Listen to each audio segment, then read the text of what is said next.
Hey everyone, J-Rod Plays here, and today's video is going to be going over the Oryx Exalted Oryx Encounter itself. It's actually not too much different from the original Oryx Encounter. There is some small changes that actually make it challenging, but at the same time make it feel more engaging throughout the whole fight. There's less lulls in the action. In the original Oryx Encounter, there's a lot of time in between some things happening, and there's a little bit more variance too. So that's one thing that this encounter is kind of more straightforward. Every time I've experienced it, it's been the same way. So just to kind of recap the original mechanics, you have the four plates that are surrounding the room. You have the entrance where you first come in, and then you have the orc side. I like to number them so that way that there's no confusion instead of saying like front and back, because everybody's got a difference of front and back. There was that whole argument of which is the front, which is the back. Are you in the front of the class, the back of the class? Just give it numbers. So from the entrance, looking at Oryx, we have L1 and R1. L1 being the plate to your left, R1 being the plate to your right. If you go past the middle section, you have L2 to the left of Oryx, R2 to the right of Oryx. So that's easy. Those are the plates. Everybody knows what they are. And to be a little bit more specific when people are struggling with those numbers, we were actually just calling the gamer tag. So in this case, if it was me, they would say Raziel, that's my gamer tag. That would be my plate, or they would say L2. If ever I would look back, I would say NYG, or I would say, Fatal, get on your plate. Cake would cover us. That's one of the people running with us in this particular encounter. So it's a little bit easier to call their name than to call their plate a lot of the times, but you can interchange them L1, L2. I just did it for the sake of the group. And I think it's a nice tip for LFGs. Since you're not familiar with the people, you see what their gamer tags are. You can see who's standing next to the plate where the symbol is floating, and you can see the symbol here on screen. It's the same symbol that you go up and collect when you're being taken to the other realm. You're torn in between dimensions.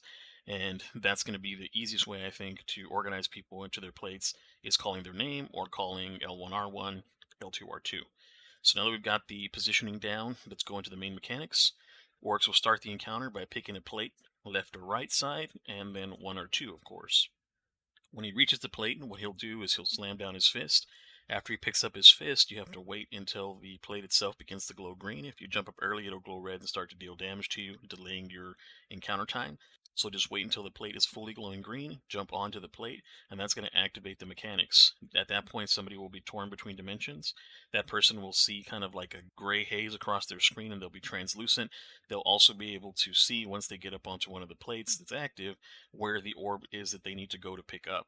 Once people have gotten onto the plates, meaning the starting plate where Orc slammed his fist, and then the plate in which the orb is floating over, then these platforms will show up. In this example, Oryx is starting at R1. I was the one torn between dimensions, so somebody had to take my plate because I'm torn between dimensions. I'm going to go over to the starting plate R1, and then we're going to find out where the next plate is, which in this case happened to be L2. So it's going R1 to L2. As you see here in the footage, I actually skipped going to the starting plate because I was trying to get to the plate a little faster. It's very risky to do that. What you end up doing is you jump into the middle platforms where the sisters would be in the sisters encounter, and you stand there for half a second before the person gets on their second plate. That allows you to jump to the very middle platform, skipping a few platform jumps, but you take damage at the very top of the plate. So if you're getting shot at by Oryx and you're low health and you get up there, you could kill yourself or you could die on the way down. It's just a little bit riskier, so you just have to be pretty confident in yourself if you're going to jump there and take a little tick damage to try to speed the process along. So now that I've gotten up onto the plates, or in this case taken the shortcut, I'm going to go up to the very top. I'm going to see where the actual brand is. And what we're doing is building a brand piece by piece. And each piece that you take will push it along. And there's 3 total pieces before you can claim the entire brand. Once you run up to and touch the little Tolan ball, for the first 2 times it'll disappear. You'll jump down, return to your plate if you have a plate, and then do the process all over again, looking for the next plate to glow green. You find the next plate to go green, you make the call out, and then the next person will go. On the very third run, and I'll play that footage here, you're going to reach the top and it's not going to disappear when you touch it. You have to be very aware as the third person that you're going to be holding your interact key on that third Tolan, so that way you can jump down and claim the brand from the knight in the center. There'll be a knight in the center, orange bar, always patrolling the middle. Walk up to the knight, hit your interact key, and then what will happen is the orb around the knight will then transfer to you. So now you've taken the orb's invulnerability, which is the purpose of the shield, and you're the center focus of the team.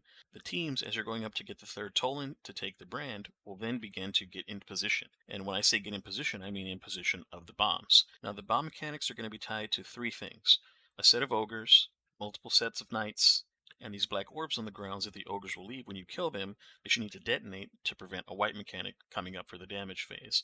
Before I go into the entire damage phase, though, I just want to make sure that everybody's clear on how to get to the damage phase. So again, we've done 3 full plates, we've claimed the final third Tolan, jumped down, and then taken the brand, and that's where the damage phase begins.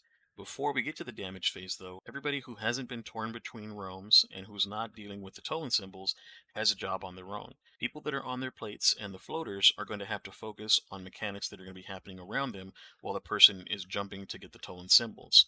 What's going to happen is that very first person gets taken and torn between realms. You're going to have ogres begin to spawn near the center of the map. There's going to be pools in 4 positions, and they're in the same positions on each side like a mirror next to the plates, between the plates and the 2 center pillars. Those ogres are going to spawn in an order. Once the first ogre spawn, the remaining ogres are going to spawn counterclockwise. That way you'll be able to tell kind of where the ogres are going to be. Once you kill your first ogre, move to the left pool from that ogre in rotation counterclockwise. That way you can get a jump on the ogre coming out, go to the left of that one, so on and so forth until you've gotten back to the original pool at the point.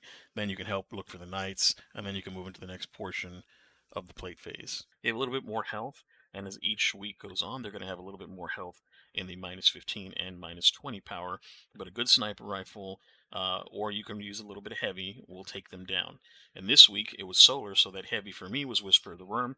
It actually did pretty good damage. It almost one-shot the ogres each time, so it was just one shot from a Whisper and then maybe one shot from my other sniper rifle. I was running double snipers. And then from there, then I would turn my attention to the knights.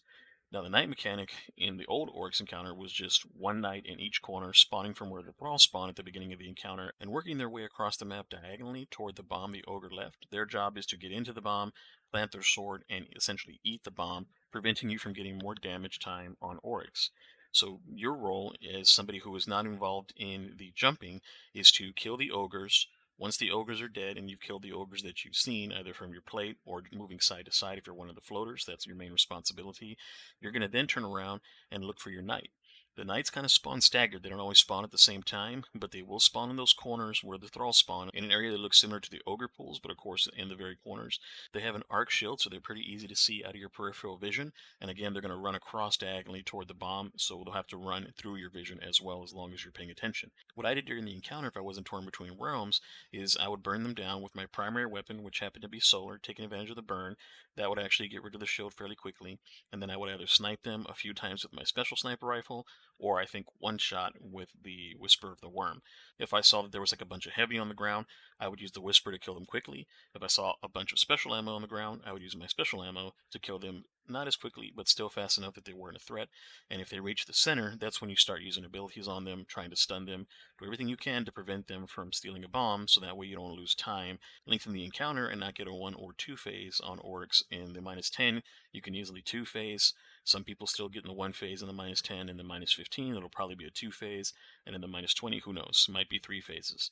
Now, the knights themselves are going to spawn once each time there is a piece of the Tolan going out. So every time you do a round of having somebody torn between realms, going up to get the Tolan orb, and then coming back down, another new set of knights will spawn. So your goal is to look for 3 knights each time on your corner. What we used to do back in the days, shoot across from each other to take out somebody's knight diagonally, but positioning, depending on where you're at, is going to be easier said than done to do that. So the guys closer to Oryx are having an easier time to me killing the knight that spawns on their side.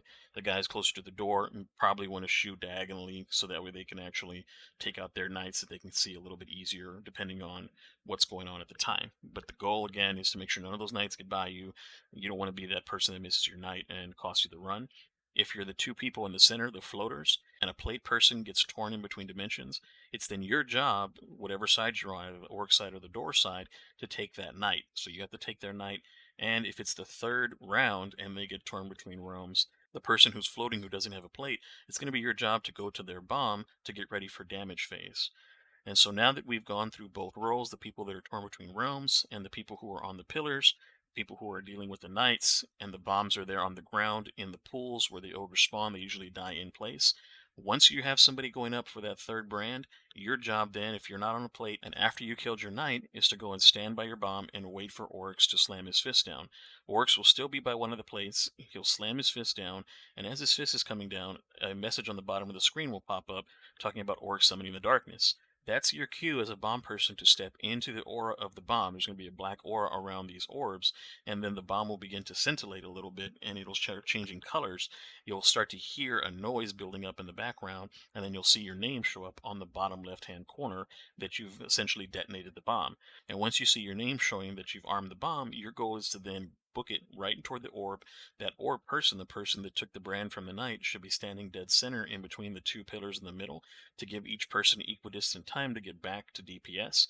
And once you know that everybody's with you and you stay tight, you'll lean slightly towards whatever side Oryx is on for the DPS phase. So if he's closer to the door and you're the brand person, stand a little bit closer to the door. If he's closer to Oryx's spawn, stand a little bit closer to Oryx's spawn so people can have room to be inside of the immunity bubble and then still be able to shoot Oryx. You're going to drop your well, of course. You're going to pop your supers if you have supers like Golden Gun and things that are going to do the precision damage. And then you're going to pull out your Whisper of the Worm or whatever heavy you're using. Make sure you activate the box breathing if you happen to be using Whisper of the Worm, and then go to town on Oryx. And again, I keep mentioning Whisper because it's a new thing. It just came out. Most people are going to have it. It's super strong. You get to fire forever as long as you're hitting your shots on the centermost point of his chest that's glowing. That'll give you your precision damage, and then it'll continue to reload your ammo from reserves. You never have to reload yourself as long as you're hitting your shots. Maybe every now and then a Thrall might get in your way and block one of your shots and force a reload, but you'll still do way more damage than something else where you have to constantly be paying attention to reloading or activating bait and switch, things like that. You can try to activate shot callers if you want to try to get a little bit more damage in as well if you're quick. And you can do so as he's opening up his chest. It'll still give you that precision damage, even though it's kind of technically immune. And then you'll be able to activate shot caller and get in all of your heavy damage. One more thing to note in the Oryx Pantheon encounter when you're doing damage is that you will hear and see a Tormentor that spawns at the back of the room. That Tormentor is not really a threat because you're in the immunity bubble. As long as you don't leave the immunity bubble, he's just there to be an annoyance. But you do want to kill the Tormentor shortly after finishing the damage phase. If you don't one phase Oryx and you're not going into the last stand, what you'll then do is just turn around and snipe the Tormentor, bring it down really quickly, finish it if you want to save some ammo, and then you move into the next portion. Now, if you don't reach the final stand in one damage phase, that's no problem. You just have to repeat what you just did, but there's going to be an interim phase. On the normal Oryx encounter, though, usually what will happen and what you'll see is there's two options. There's going to be a barrage phase with 4 knights spawning on the plates. Green barrage will come down from the sky, and if it hits you, it will kill you, and you have to run in circles around the plates. However, in the Oryx Pantheon version of this encounter, the barrages will not stop after running around the plates for a few minutes. They'll continue until you kill the knights. And the knights are going to be the same knights that spawn in the beginning. They're going to be very beefy, solar shielded knights. And they take about 2 to 3 shots from a Whisper. Or for me, it was maybe 5 or 6 shots from my Supremacy that I was running. I had the Supremacy with the bait and switch 4 times, and you can just burn them down pretty quickly if you have good aim and you're fast. However, if you're on controller, we found some of the controller players that were with us were struggling to try to get them killed before the barrage was about to hit, and then you have to dodge the barrage. You can only take maybe about half a barrage. If you get hit directly by it, you're going to die, but if you get hit halfway, it'll take maybe 80-90% of your health, and you can heal up from there. But the knights are going to, of course, be shooting at you with their weapons, and they're going to be throwing fire towards you. So the best bet is going to be once Oryx's chest is closed and you've taken out the Tormentor, get ready immediately, look at your plate, and aim ahead of time. Try to have a solar weapon handy so you can pop the Solar Knight shields. Then you can pop the Knight, and then the barrage will end if everybody does that equally, especially the floater. Because as a floater, you don't have your own plate, so you're going to have to pick one of the 2 plates on your side, try to help them run down the center toward the entrance or toward Oryx so you don't barrage your teammates accidentally and then turn and fire on the knights that are on the remaining plate. One of my team members, when I experienced this, was using Indebted Kindness, so he was just kind of running around shooting rocket pistols at it, and eventually it died. So that's something that you can do too. Try not to bomb each other by crossing each other's paths. If you've killed your knight and you're not going to help the other side, just continue to run around in a circle and try not to get hit by the bombs while everybody else deals with their knights. But this is going to definitely wipe teams again and again on -15 light and -20 light. So just be aware that when you're getting ready in a damage phase that you're going to turn around and be ready for the night phase. If that doesn't happen, it doesn't happen. Then the other encounter that will spawn is what the community refers to as Thunderdome. He summons a ball of taken energy in front of him and then begins to pull you in one by one. Now, if you aren't pulled into the Thunderdome, then what your role is going to be is to move up close to the Thunderdome and to start shooting all the ads that spawn out of the corners next to Oryx's spawn. You'll see taken thralls that are going to spawn and go into the Thunderdome.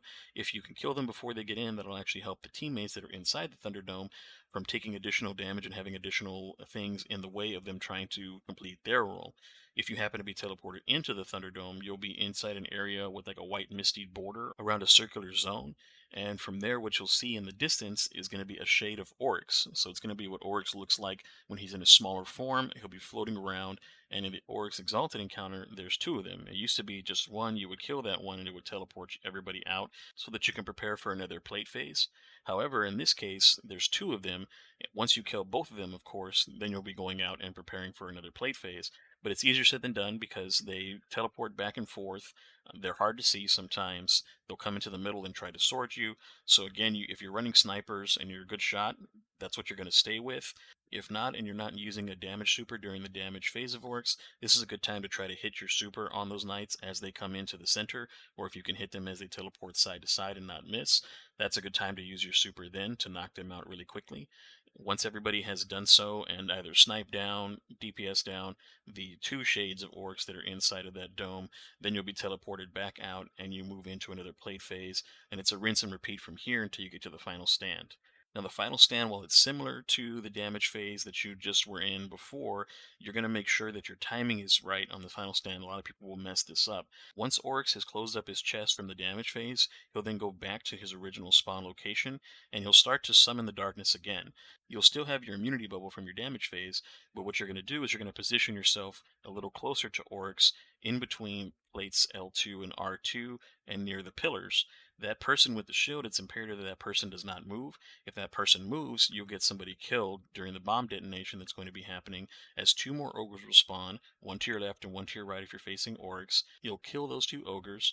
Those ogres will leave two more bombs. Those bombs' role is to extend the final stand phase. Technically don't need to detonate the bombs if you can find a way to do damage to Oryx's chest in enough time, but most teams will not be able to do that. It's a really tight window. So what you'll end up doing is having two players designate themselves as they're killing the ogres as the bomb poppers, and they're going to run out and they're going to stand next to their bomb. 3, 2, 1. We're going to hop in our bombs.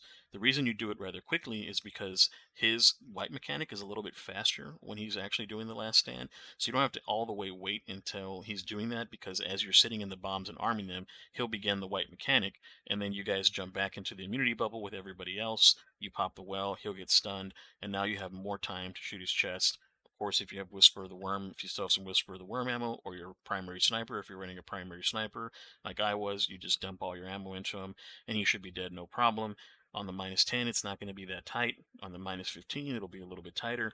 On the -20, you will need both of those bubbles, so you want to make sure that you don't mess up one of the detonations early accidentally.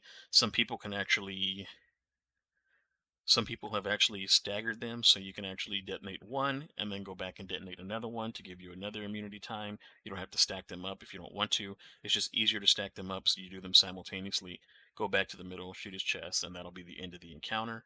Just don't forget, at the end of the encounter, Arcite will pop up, and you can go ahead and grab your Touch of Malice if you don't have Touch of Malice. If you haven't seen it before, the boss ending the week will determine what is available at Arcite. So when you go into Arcite this week, week 2, you'll have access to weapons in the crate from the very first week. But when it comes to exotics, what you'll be looking for is Touch of Malice. So if you don't already have Touch of Malice, you can pick that up this week and then go in there and get the Catalyst. However, if you're like myself, who've been collecting this whole time, there's really not a whole lot for you in there, unless you have some stragglers when it comes to some of the patterns for red border weapons. Like for me, Deepstone Crypt, I had a few straggler weapons that I hadn't made, so I'll still be picking up Deepstone Crypt patterns. You can still get one pattern per week like normal from a raid. Other than that, don't forget about commendations. If you're still trying to get your Guardian ranks done, don't forget to ask for blue commendations. And once that's done, you can go ahead and claim your triumph for the week. I know that the Atrax encounter is kind of bugged for the high score. Normally, people have been used to getting platinum and getting high score at the same time. However, Atrax, you need to get over 500,000. I'm still working on finding a good solid way to get that done. People have been pointing to time as being an issue, as in the faster that you do the Atrax encounter, you get more bonus points for the shorter time that you cleared, and that's how you can get over the 500,000 just barely. That's what a lot of people have been falling back on. It's just a very quick one phase of Atrax to get the other triumph done. So right now I just have the main triumph for getting all of the encounters done, and then I'm still trying to get the bonus time one for this week. Once I have a good grasp of actually getting that done, if there's other ways to do so, like people have been pointing to killing the Tormentor in the Atrax encounter to give you enough score, doesn't always work for everybody. But if I do find something, I'll try to make a video on that, similar to my Golgoroth cheese video. Thanks again, though, for the new subscribers and everybody who comments on the videos. There was a good amount of helpful advice added onto the Golgoroth cheese video. If you have some helpful advice as well that wasn't discussed in the current video, you can also add that down in the comments. If you have any questions, same thing, add that into the comments, and I'll get to it as I can. I'll see you guys in the next one.